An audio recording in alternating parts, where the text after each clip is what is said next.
Good day. Here are the top stories of the Manila Times for Thursday, July 7, 2022. No more lockdowns. The COVID-19 positivity rate in the National Capital Region or NCR has jumped to 9.3%, almost double the ideal positivity rate of 5% set by the World Health Organization or WHO. But the government is unlikely to implement community lockdowns despite the sharp rise in cases. The country's positivity rate also increased to 6.8% in the week of June 28 to July 3. Finance Secretary Benjamin Yokno on Wednesday said that lockdowns are no longer needed because the majority of Filipinos have been inoculated against COVID-19. On Wednesday, the Department of Health or DOH said that Cordillera, Central Luzon, Calabarzon or Cavite, Laguna, Batangas, Rizal, and Quezon, Mimaropa, Mindoro, Marinduque, Romblon, and Palawan, and Western Visayas regions also had positivity rates above the 5% threshold set by the WHO.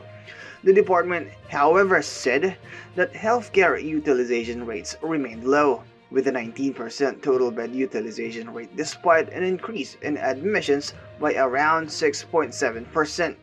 The average daily reported cases increased by 55% from June 21 to 27 to 1,103 cases per day across the country, as compared to 711 cases reported from June 21 to 27. Marcos hails China as a dependable partner. President Ferdinand Bongbong Marcos Jr. reaffirmed the country's appreciation of China's role as a dependable partner during his meeting with Chinese State Councilor and Foreign Minister Wang Yi in Malacanang on Wednesday. Wang, who delivered President Xi Jinping's message of congratulations and support to Marcos, is in Manila for a 6-day official visit. Prior to his visit, Wang said that bilateral relations between China and Philippines has turned a new page following Marcos's rise to power as the country's 17th president. The president said that he hopes his meeting with Wang would pave the way for the Philippines and China to find ways to resolve conflicts, including the territorial dispute in the West Philippine Sea. Retired General Garcia meted 8 years for bribery. The Sandigan Bayan's 2nd Division has convicted retired Major General Carlos Garcia of direct bribery. In a decision promulgated on July 5, 2022, the court sentenced him to 4 years and 2 months up to 8 years in prison. It also fined him 406,300,162 pesos or 3 times the total value of the gifts he received when he retired. The general was among several persons prosecuted under the Aquino III administration for receiving large sums as retirement gifts. A plunder case was filed before the court in 2005 against Garcia, who retired in 2004, and other individuals. He pleaded not guilty.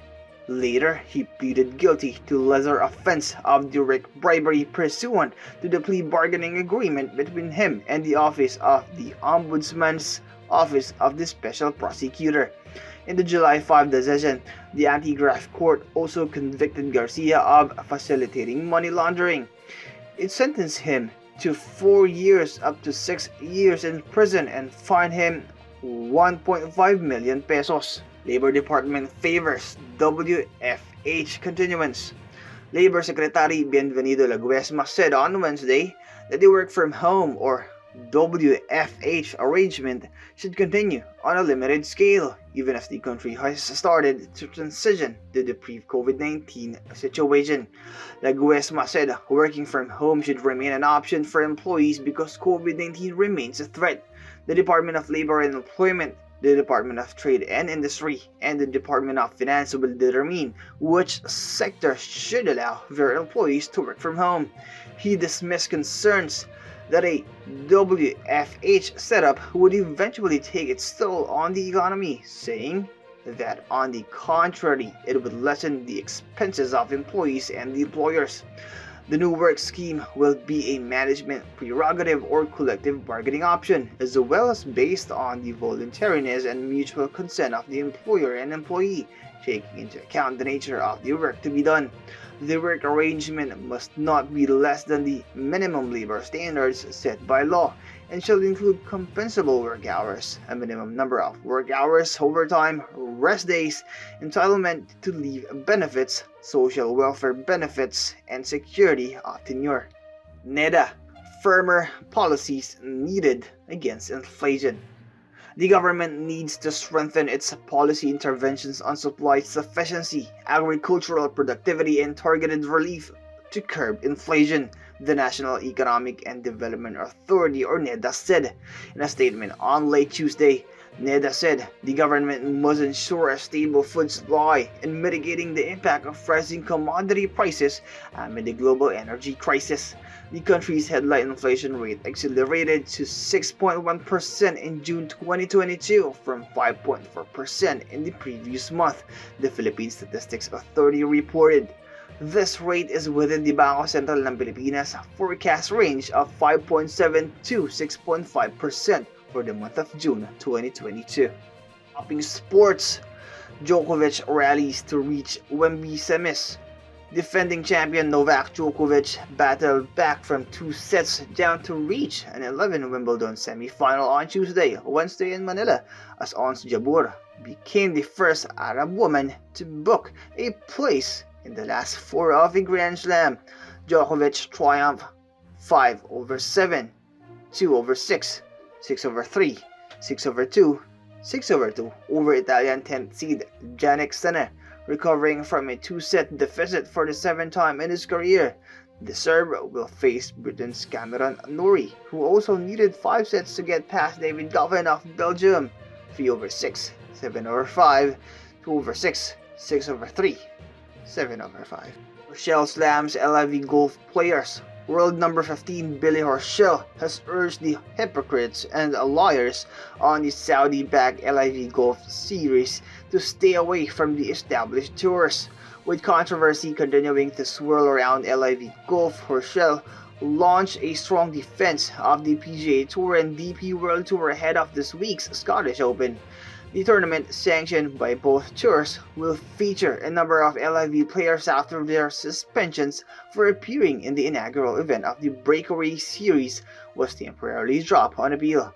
Following a hearing before Sports Resolution UK, the bans imposed on Ian Poulter, Adrian Otaegui, and Justin Harding were lifted, and they were added to the field at Renaissance Club, with more sets to follow. But Horschel made his feelings on the controversial LIV events abundantly clear, as the 35-year-old American showed no sympathy for the player's punishment. In its editorial, the Manila Times calls the Supreme Court ruling lifting a nearly decade-old injunction against a 22.64 billion pesos rate hike sought by the Manila Electric Company or Meralco a travesty. For the full version, read the opinion section on its print and its digital editions, or listen to the voice of the Times. Featured columnists on the front page are Antonio Contreras, who writes about news website Rappler and the truth about its violation of the Constitution and not free speech. Yen Macabenta on the awkward first meeting between President Ferdinand Marcos Jr. and his cabinet, and Danton Remoto about the workers' rights on a novel. For more news and information, read the Manila Times on print, subscribe to its digital edition, or log on to www.manilatimes.net. Follow us on Facebook, Instagram, or Twitter, and keep up with the Times. This is Christian Cromaganoy reporting. Our longest trusted English newspaper since 1898. Now available digitally. Computer. Order the Manila Times Digital Edition. Subscribed. Get the Manila Times Digital Edition for less than 2 pesos and 50 centavos per day when you sign up for 1 year.